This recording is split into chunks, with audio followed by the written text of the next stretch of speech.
मेरा ताल्लुक ऑस्ट्रिया से है और मैं एक सयाह हूँ। शायद मेरी शामत मुझे मशरकी जर्मनी खींच कर ले आई है। मैंने कहा, मुझे सबसे ज्यादा दिलचस्पी तुम्हारे इग़वा की दास्तान से है। सफेद फाम लड़की बोली, मैं आज ही यहाँ पहुंची हूँ। होटल से इस इरादे से निकली थी कि जरा घूम फिर कर यहाँ के रास्तों का जायजा ले लूं। एक जगह होटल बॉन बॉन का बोर्ड देखकर अंदर दाखिल हो गई। वहाँ एक शख्स मिला जो सूरत से खासा माकूल नजर आता था। उसने मुझे बताया कि वो पेशावर गाइड है और मुझे बर्लिन के मशहूर तारीखी मकामात दिखा देगा। उसने मुआवजा इतना माकूल तलब किया कि मैंने उसकी खिदमात हासिल कर ली। वो मुझे यहाँ का एक क्लब दिखाने के लिए निकला था। फिर मैं उसकी कार में ही होशो हवास से बेगाना हो गई। मुझे नहीं मालूम कि उसने मुझे बेहोश करने के लिए कौन सा तरीका इख्तियार किया। बहरहाल मेरी आंख खुली तो इस कमरे में खुली और मैंने तुम्हें अपने सामने मौजूद पाया। इसके बाद के हालात तो तुम्हारे इल्म में हैं। मैं चंद लम्हे उसकी बताई हुई बातों पर गौर करता रहा। जो कुछ उसने बताया था वो करीने कयास भी था और बैदस कयास भी। दोनों ही बातें मुमकिन थीं और मेरे पास ऐसा कोई जरिया नहीं था जिससे मैं उसके बयान की तस्दीक करता। मैं तो खुद तारीकी में था। मुझे नहीं मालूम था कि मैं किन लोगों की कैद में हूँ और मुझे इग़वा करने से उनका मकसद क्या है। दूसरी तरफ मैं जिस केस पर काम कर रहा था उसमें और भी बहुत से लोगों की दिलचस्पी हो सकती थी। मुझे इग़वा करने वालों का ताल्लुक किसी भी मुल्क से हो सकता था। इसी तरह वो लड़की जो मजलूमियत का लिबादा ओढ़े मेरे सामने बैठी थी, उसका ताल्लुक किसी पार्टी से भी हो सकता था। यह भी मुमकिन था कि जिन लोगों ने मुझे इग़वा किया है वो उन्हीं की एजेंट हो और मजलूम बनकर मुझसे कुछ उगलवाना चाहती हो। बात खा कुछ भी होती, मुझे हर हाल में मोहतात रहना था। लड़की ने मुझे खामोश पाकर टोका, क्या सोचने लगे? तुमने बताया नहीं कि तुम कौन हो। मैंने एक तवील सांस लेकर कहा, तुम्हारी तरह मैं भी एक सयाह हूँ और मुझे भी उसी होटल से इग़वा किया गया है। लड़की ने मुतहय्यराना अंदाज में कहा, इग़वा किया गया है? और फिर वो जोर से हंस पड़ी। मैंने उसे घूरा, इसमें हंसने की क्या बात है? वो यकलख्त संजीदा हो गई। बोली, ओ माफ करना, बस ये सोचकर हंसी आ गई कि तुम जैसे आदमी को कोई क्यों इग़वा करेगा। मैंने कहा, मुझ जैसे आदमी से तुम्हारी क्या मुराद है? बोली, किसी लड़की को इग़वा किए जाने का मकसद तो समझ में आता है, लेकिन वो बोलते बोलते रुकी, फिर हंस पड़ी। फिर बोली, कहीं ऐसा तो नहीं कि तुम्हें किसी औरत ने इग़वा कराया हो?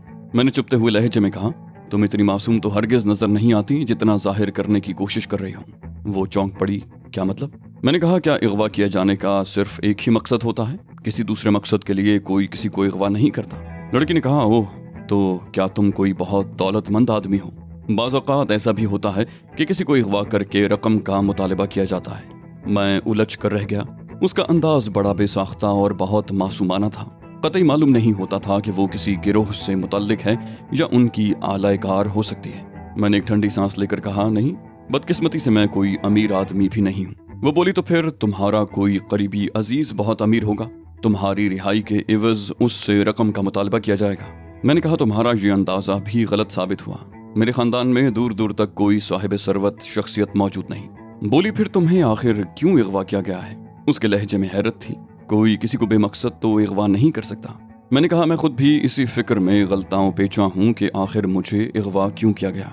लड़की ने पूछा, तुम्हें कम से कम इतना तो इल्म होगा ही कि तुम्हें इग़वा करने वाले लोग कौन हैं? मैंने कहा, मैं इस बात से भी लाइल्म हूँ। मैं तो एक सयाह हूँ और इस शहर तो क्या, इस पूरे मुल्क में मेरा एक भी वाकिफकार नहीं। लड़की ने हैरत से पलकें झपकाईं। बोली, कमाल है, बिल्कुल यही मामला मेरे साथ भी है। मैंने मुस्कुराकर कहा, गोया हम दोनों एक ही कश्ती के सवार हैं। लड़की ने यकबयक चौंक कर कहा, अरे तुम कैसे आदमी हो, इतने सुकून से बैठे हो? यहाँ से निकलने की कोई तदबीर करो। मैंने कहा, तदबीर उस चीज की जाती है जिसका कोई इम्कान नजर आ रहा हो। वैसे तुमने अभी तक अपना नाम नहीं बताया। लड़की ने कहा, मेरा नाम मारिया है, लेकिन यूं हाथ पर हाथ धरे बैठे रहना भी मुनासिब नहीं। मैंने कहा, तुम देख रही हो इस कमरे में कोई रोशनदान तक नहीं है। 2 दरवाजे हैं जिन्हें तुम पहले ही आजमा चुकी हो। दोनों दरवाजे बाहर से बंद हैं। इस कमरे में तीसरा दरवाजा बाथरूम का है। मैं बाथरूम से होकर आ चुका हूँ, वहां भी कोई रोशनदान नहीं है। सिर्फ एक छोटा सा एग्जॉस्ट फैन लगा हुआ है जिसे अगर किसी तरह उखाड़ भी दिया जाए तो उससे बाहर निकलना नामुमकिन होगा। ले दे के यही सूरत रह जाती है कि दोनों दरवाजों में से एक तोड़ डाला जाए और ये काम बगैर औजारों के मुमकिन नहीं। वो बोली, तुम्हारा इत्मीनान मुझे खौफजदा कर रहा है। कहीं तुम वाकई उन्हीं लोगों से मुतल्लिक तो नहीं हो? मैंने तंबीही लहजे में कहा, तुम फिर पटड़ी से उतर गई। क्या तुम्हारे लिए इतना ही इत्मीनान काफी नहीं है कि अगर मैं उन्हीं लोगों से मुतल्लिक हूँ तब भी तुम्हें मुझसे कोई नुकसान नहीं पहुंच रहा? मारिया खामोश हो गई। उसके चेहरे पर खौफ के साए बदस्तूर लहरा रहे थे। कदरे सुकूत के बाद मारिया बोली, तुम्हें कुछ अंदाजा तो होगा कि हम किन लोगों के कब्जे में हैं? मैंने कहा अंदाज़ा लगाने के लिए भी तो थोड़ी बहुत बुनियादी मालूमात दरकार होती हैं। जहाँ हर तरफ तारीकी ही तारीकी हो वहाँ अंदाज़ा क्या खाक लगाया जा सकता है। मारिया ने हिचकिचाते हुए मुझसे कहा, अगर तुम बुरा न मानो तो एक बात पूछूं। मैंने उसे गौर से देखते हुए कहा, पूछो। बोली, तुम इस कदर पुरसुकून कैसे नजर आ रहे हो? मालूम ही नहीं होता कि तुम किसी की कैद में हो। मैंने कहा, अगर तुम मुझे किसी तरह यकीन दिला दो कि मेरे बेसुकून या गैर मुतमईन हो जाने से मेरी रिहाई की कोई सूरत निकल आएगी तो यकीन करो फौरी तौर पर इंतहाई गैर मुतमईन नजर आऊंगा। मारिया ने हैरानी से पूछा, इस बात का क्या मतलब हुआ? मैंने कहा, मतलब ये हुआ कि फिक्रमंद होने से मैं रिहा तो नहीं हो जाऊंगा, रहूंगा तो कैद ही। तो फिर ऐसा लायानी काम क्यों किया जाए? वो बोली, लेकिन ये कोई इख्तियारी चीज तो नहीं है। किसी मुश्किल में फंस कर फिक्रमंद होना तो फितरी अमर है। मैंने बेपरवाही से कहा, होगा, लेकिन जब मैं ये जानता हूँ कि इस हरकत का कोई फायदा ही नहीं है तो क्यों ना खुद को इससे महफूज रखने की कोशिश करूं। मारिया मुझे अजीब सी नजरों से घूरने लगी, मगर मुझे उसकी नजरों की कोई खास परवाह नहीं थी। मैं तो इस उधेड़बुन में था कि मालूम नहीं किस पार्टी के चुंगल में फंस गया हूँ और अब मेरा हशर क्या होने वाला है। ये बात तो तय थी कि मेरा अगवा डी फॉस्टर वाले मामले की एक कड़ी है। इस सिलसिले में दो बातें अलबत्ता बहुत परेशान कुन थी। एक तो ये कि मुझे पहचाना कैसे गया, और दूसरे ये कि मैं आखिर हूँ किसके कब्जे में। दो में से कम एक बात का मेरे इल्म में आना बहुत जरूरी था ताकि मैं अपने लिए आइंदा का लाहे अमल तय कर सकता। दफतन मारिया ने मुझसे कहा, क्या तुम शादीशुदा? मैं चौंक पड़ा। मैंने कहा, नहीं, मगर तुम क्यों पूछ रहे हो? वो गड़बड़ा कर बोली, कोई खास मकसद तो नहीं है, बस वैसे ही पूछ लिया। खामोशी से वहशत हो रही थी। मैंने कहा, खवातीन को हमेशा होती है, मौका महल देखने की उन्हें फुर्सत ही कब होती है? मारिया ने बुरा सा मुंह बनाकर कहा, ओह, तो तुम्हारा ताल्लुक भी मर्दों के उसी रिवायती कबील से है। मैंने कहा, हालांकि ये खवातीन की रिवायत है जिसकी पाबंदी वो जिंदगी की आखिरी सांसों तक करती हैं, उसके बाद शायद फरिश्तों की शामत आती होगी। वो जल कर बोली, फिलहाल तो अपनी खैर मनाओ, अभी जब अजाब के फरिश्ते नाजिल होंगे तो सारी जबान तराजियां धरी रह जाएंगी। मैंने कहा, मुझे यकीन है कि मैं किसी गलत फहमी के तहत अगवा किया गया हूँ। उन्हें जैसे ही इस बात का एहसास होगा मुझे छोड़ देंगे, इसीलिए मैं इतना बेफिक्र हूँ। मारिया तेजी से बोली, मेरे साथ भी यही मामला मालूम होता है, वरना एक अजनबी जगह पर कोई किसी को क्यों अगवा करने लगा? मैंने बेपरवाही से कंधे झटके कहा, हो सकता है, लेकिन इसके बावजूद तुम्हें यूं ही नहीं रिहा कर दिया जाएगा। उसने मुझे घूरा, क्या कहना चाहते हो? मैंने कहा, वही जो इससे कबल तुम खुद भी कह चुकी हो, तुम जवान भी हो और हसीन भी, हाथ आई नेमत कौन ठुकराता है। वो बोली, तुम बदतमीज होने के साथ उजड़, जाहिल और गंवार भी हो, तुम्हें खवातीन से बात करने का जरा भी सलीका नहीं। वो आपे से बाहर हो गई। मैंने खुश्क लहजे में कहा, मेरे शरीफाना रवैये ने तुम्हें ये अल्फाज मुंह से निकालने का हौसला दिया है। मेरी जगह वाकई अगर कोई उजड़ शख्स होता तो तुम भीगी बिल्ली बनी नजर आती। वो खामोशी से मुझे देखती रही, फिर भर्राई हुई आवाज में बोली, तुम ठीक कह रहे हो, मुझे वाकई ऐसे अल्फाज नहीं कहने चाहिए थे, मैं माफी चाहती हूँ। मैंने कहा, तुम जैसी हसास लड़कियों को तो बहुत मोहतात रहना चाहिए। इंतहा पसंदाना रवैया हमेशा जहमत का बायस बनता है। हर कस और नाकस पर एतमाद कर लेना और हर एक के साथ जरूरत से ज्यादा खुश अखलाकी से पेश आना ऐसे ही हालात को जन्म देता है जिनसे तुम इस वक्त दो चार हो। दूसरा शख्स तुमसे जिस तरह भी पेश आता है उसका मुहर्रक तुम्हारा अपना रवैया ही होता है। लिहाजा किसी बात पर दूसरे को सरजनिश करने की बजाय अपने रवैये में तब्दीली लाने की कोशिश करो। संजीदगी इंसान की शख्सियत को वक़ार अता करती है। शाइस्तगी बहुत अच्छी चीज है, मगर इसका हरगिज ये मतलब नहीं है कि हर एक से मुस्कुरा कर और हंस कर ही गुफ्तगू की जाए। शाइस्ता रवैये का मुजाहरा संजीदा रह कर भी किया जा सकता है। वो बोली, तो तुम अचानक मुझसे इस तरह गुफ्तगू करने लगे जैसे मैं कोई नन्ही सी बच्ची हूँ, अपना बुरा भला नहीं समझ सकती। मैंने कहा, समझती होती तो यूं तन्हा सयाहत करने न निकल खड़ी होती, एक अजनबी के साथ महज उसके कहने पर यकीन करके यूं मुंह उठा के न चल देती। वो बोली, मैं मानती हूँ कि मुझसे गलती हो गई, लेकिन गलतियाँ इंसानों से ही तो सरजद होती हैं। मैंने कहा, बेशक गलतियाँ इंसानों से ही सरजद होती हैं, लेकिन हर शख्स हर गलती का मुतहम्मिल नहीं हो सकता। बाज़ गलतियाँ ऐसी होती हैं जिनकी तलाफी करना मुमकिन होता है और बाज़ गलतियाँ नाकाबिल तलाफी होती हैं। इंसान को उन हालात से ही दूर रहना चाहिए जहाँ किसी नाकाबिल तलाफी गलती होने का एहतमाल भी पाया जाता हो। वो बोली, मैं एक आकिल और बालिग लड़की हूँ और अपना अच्छा बुरा अच्छी तरह समझती हूँ। मैंने कहा, खुद को अक्ल कुल समझने वाले हमेशा बुरी तरह ठोकर खाते हैं। बाज़ औक़ात तो यूं होता है कि उन्हें उस वक्त होश आता है जब वक्त गुजर चुका होता है। कभी कभी किसी शख्स को खुद से ज्यादा ज़हीन तस्लीम कर लेने में कोई हर्ज नहीं होता। सही बात कोई भी बताए उसे मान लेना चाहिए। जो शख्स तुमसे ज्यादा ज़हीन होगा जाहिर है तुमसे बेहतर सोचेगा। तुम्हारी बात की बनिस्बत उसकी बात ज्यादा दुरुस्त होगी। लेकिन सब कुछ समझते हुए भी अपनी बात पर मुसिर रहना खुदसरी है, और खुदसर लोगों का अंजाम बहरहाल बुरा होता है। वो बोली, पता नहीं तुम किस मुल्क से ताल्लुक रखते हो, हमारे यहाँ तो हर शख्स अपनी मर्जी का मुख्तार होता है। मैंने कहा, मेरी नज़र में इस बात की कोई अहमियत नहीं है कि किसका ताल्लुक किस मुल्क से। असल पैमाना तो किसी शख्स के नज़रियात और उसका किरदार होता है। मशरिक में शर्म हया औरत का जेवर होता है। मशरिक की बेटी अपनी इस्मत की हिफाजत के लिए अपनी जान तक कुर्बान करने से दरेग नहीं करती। अगर कोई खातून जोग्राफियाई तकसीम के एतबार से किसी मगरबी मुल्क से मुताल्लिक हो, मगर उसके नज़दीक इस्मत बेहद अहम हो, तो जाहिर है नज़रियाती एतबार से वो मशरिकी औरत कहलाएगी। वो बोली, तुम्हारे नज़रियात बहुत उलझे हुए हैं और फिर तुम इन्हें मुझ पर मुसल्लत करने की कोशिश क्यों कर रहे हो? मैंने कहा, मेरे नज़रियात बेहद सादा हैं। अगर तुम्हें उनमें कोई उलझन नजर आ रही है तो इसका मतलब ये है कि तुम उन्हें कबूल करने पर आमादा नहीं हो, और ये ख्याल भी जहन से निकाल दो कि मैं अपने नज़रियात तुम पर मुसल्लत करने की कोशिश कर रहा हूँ। तुम में मुझे मशरकी औरत की झलकियाँ नजर आई थीं, इसलिए तुम्हारे कान में कुछ बातें डाल दी। इस वक्त तो मैं कोशिश करूंगा कि तुम पर कोई आंच न आए, लेकिन आइंदा ऐसी किसी सूरत हाल से बचने का इन्हिसार तुम्हारे अपने रवैये पर होगा। मारिया ने कहा, मैं कोशिश करूंगी तुम्हारे नज़रियात पर अमल पैरा हो सकूं। मैंने कहा, याद रखो, औरतों पर ज़रूरत से ज़्यादा खुद एतमादी नहीं सचती। औरत बहरहाल सिन्फ नाजुक है और उसे किसी मजबूत सहारे की ज़रूरत होती है। मारिया ने कहा, तुमने बताया था कि तुम शादीशुदा नहीं हो।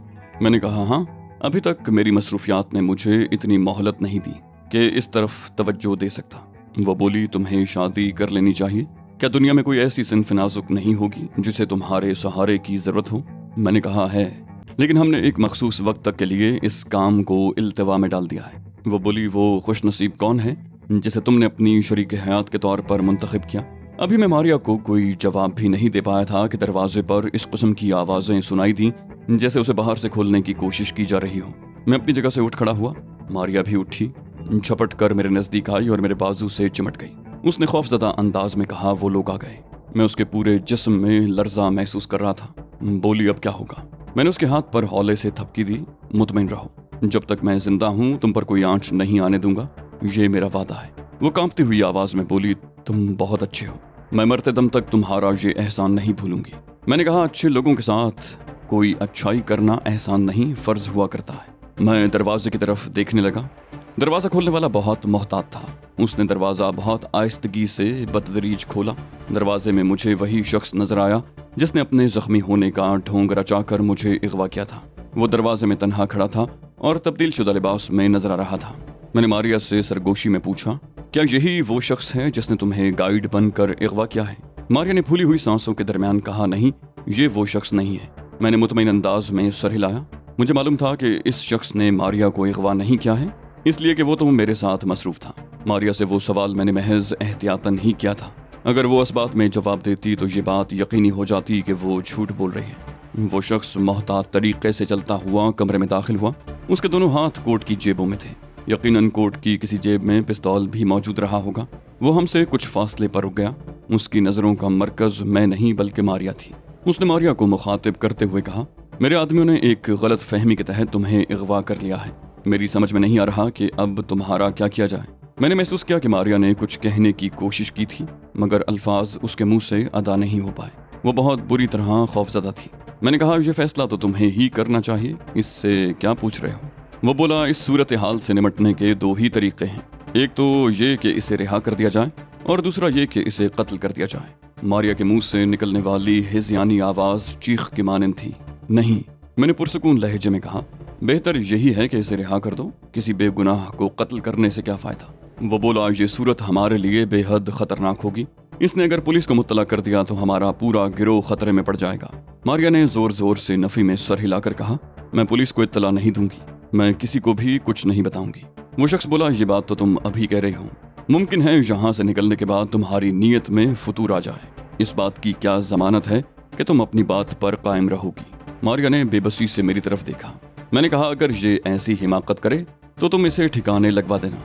तुम्हारा गिरोह तो बहुत बड़ा होगा। पुलिस बैक वक्त तमाम लोगों को तो गिरफ्तार नहीं कर सकेगी। तुम्हारा कोई भी आदमी इसे बड़ी आसानी से ठिकाने लगा देगा। क्या ख्याल है? वो शख्स बोला, बात तो तुम ठीक कह रहे हो। क्यों लड़की, तुमने सुन लिया? अगर तुमने यहाँ से निकलने के बाद किसी को भी हमारे बारे में कुछ बताया तो अपनी जान से जाओगी। मारिया ने कहा, मैं पहले ही कह चुकी हूँ, किसी को कुछ नहीं बताऊंगी। उसकी आवाज कांप रही थी। उस शख्स ने कहा, ठीक है, आओ मेरे साथ, मैं तुम्हें वापस भिजवाने का बंदोबस्त कर दूं। वो मारिया को रास्ता देने के लिए एक तरफ हट गया। मारिया ने मेरी तरफ देखा। मैंने उसका शाना थपथपाते हुए कहा, जाओ मारिया, रिहाई मुबारक हो। मारिया ने वहशतज़दा अंदाज में पूछा, लेकिन तुम्हारा क्या होगा? मैंने कहा, मेरी फिक्र मत करो, जो कुछ मेरी किस्मत में लिखा है वही होगा, तुम सिर्फ अपनी फिक्र करो। दफतन मारिया ने मजबूत लहजे में कहा, मैं नहीं जाऊंगी, तुम्हें यूं छोड़कर चले जाना मुझे अच्छा नहीं लगेगा। मैंने सख्ती से कहा, चली जाओ मारिया, अपने साथ साथ मेरे लिए भी मुश्किलात मत पैदा करो। मारिया मुतज़ब्ज़ब नजर आई, बोली, अगर मेरे चले जाने से तुम्हारे लिए कोई आसानी पैदा हो रही है तो मैं चली जाती हूँ, खुदा हाफिज। उसने भर्राई हुई आवाज में कहा और तेजी से पलट कर कमरे से निकल गई। मेरा इग़वा कुनंदा भी उसके पीछे कमरे से बाहर निकल गया, लेकिन वो जाते हुए कमरे का दरवाजा बाहर से बंद करना नहीं भूला था। उसके जाने के बाद मैं दोबारा इत्मीनान से सोफे पर जा बैठा। चंद ही लम्हे बाद कमरे का दरवाजा फिर खुला। एक बार फिर वही शख्स दरवाजे में नजर आया। उसने मुस्कुराते हुए मुझसे कहा, तुम्हें अंदाजा हो चुका होगा कि वो खून नहीं, रंग था। मैंने सर्द लहजे में कहा, हाँ, और मैं तुम्हारी चालाकी का मोतरिफ भी हूँ।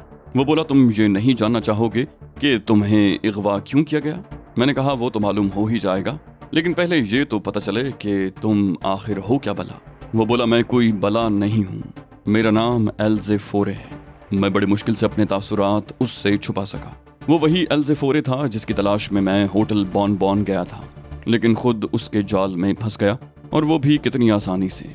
मेरी समझ में नहीं आ रहा था कि ये सब कुछ इस कदर अचानक कैसे हो गया। एल्ज़ेफोरे को आखिर मुझ पर कैसे शुबा हुआ? मैं तो पहली बार बॉन बॉन गया था और वहाँ भी मैंने उसके बारे में कोई पुछगिछ नहीं की थी, लेकिन वो ऐसी बातें सोचने का वक्त नहीं था। मुझे तो ये तय करना था कि उससे क्या गुफ्तगू की जाए। मैंने आहिस्तगी से पूछा, तुमने ये ड्रामा क्यों किया मिस्टर एल्ज़ेफोरे? वो बोला, पहले ये फैसला कर लो कि हमारे दरमियान गुफ्तगू दोस्ताना फ़ज़ा में होगी या नहीं। अगर तुम्हारा जवाब इस बात में है तो मैं वादा करता हूँ कि तुम्हें कोई नुकसान नहीं पहुँचाऊंगा, लेकिन अगर तुम्हारा जवाब इसके बरक्स है तो मैं इसके लिए भी तैयार हूँ। मैंने कहा, मैं इंतहाई अमन पसंद आदमी हूँ, लेकिन पुरस्रार हालात ने मेरा सुकून दरहम बरहम करके रख दिया है। एल्ज़ेफोरे ने पुरस्रार मुस्कुराहट के साथ कहा, मैं तुम्हारी बेचैनी दूर किए देता हूँ। मैं तुम्हें ये बताना चाहता हूँ कि टी फॉस्टर इस वक्त बर्लिन में नहीं है। एल्ज़ेफोरे के अल्फाज मेरे आसाब पर बम बन कर गिरे। मैंने सोचा था कि उससे अपनी असलियत छुपाने की हर मुमकिन कोशिश करूंगा, लेकिन उसने जितने एतमाद से मुझसे बात कही थी, उससे ये अंदाज़ा करना मुश्किल नहीं था कि उसकी मालूमात महज सतही नहीं है। वो बहुत आगे की बातें जानता है और मेरे बारे में मुकम्मल मालूमात रखता है। चुनाचे उससे अपनी असलियत छुपाने की कोई कोशिश बेसूद ही साबित होती। मैंने एक गहरी सांस ली और सोफे की पुश्त से टेक लगा दी। एल्ज़ेफोरे के होंठों पर फातिहाना मुस्कुराहट उभरी और कमरे का दरवाजा अंदर से बंद करके वो खुद भी मेरे मुकाबिल एक सोफे पर आ बैठा।